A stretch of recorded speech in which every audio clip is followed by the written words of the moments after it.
Hi friends, welcome to Sravya's kitchen. ఈరోజు మనం కళ్యాణ రసం ఎలా చేయాలో చూద్దాం. ఇది చాలా హెల్దీ, టేస్టీగా కూడా ఉంటుంది.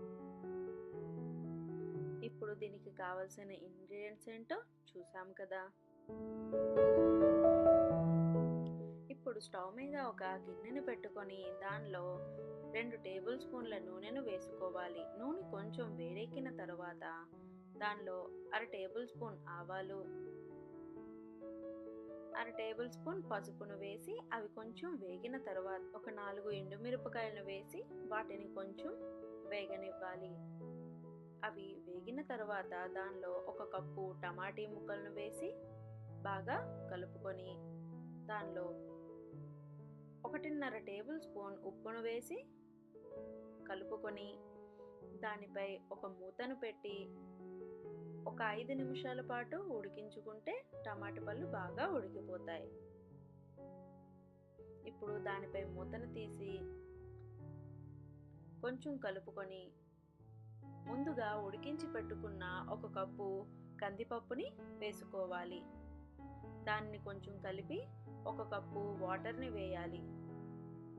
అది కొంచెం కలుపుకొని దానిపై ఒక మూతను పెట్టుకొని అది ఒక్క మరుగు వచ్చేంత వరకు ఉడికించుకుంటే సరిపోతుంది. ఇలా మరిగిన తరువాత దాన్ని కొంచెం కలుపుకొని దానిలో ఇప్పుడు చింతపండు రసం 2.5 కప్పులు వేసుకోవాలి.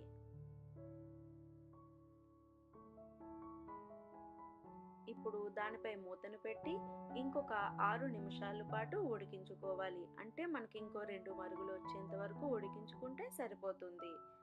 ఇలా బాగా మరిగిన తర్వాత ఇప్పుడు మనం దానిలో ఒక 1/2 కప్పు కొత్తిమీరను వేసిన తర్వాత ఇప్పుడు దానిలో కొంచెం కరివేపాకు, అలాగే బాగా దంచి పెట్టుకున్న 6 వెల్లుల్లిపాయలు, 1 టేబుల్ స్పూన్ మిరియాలు వేసుకోవాలి.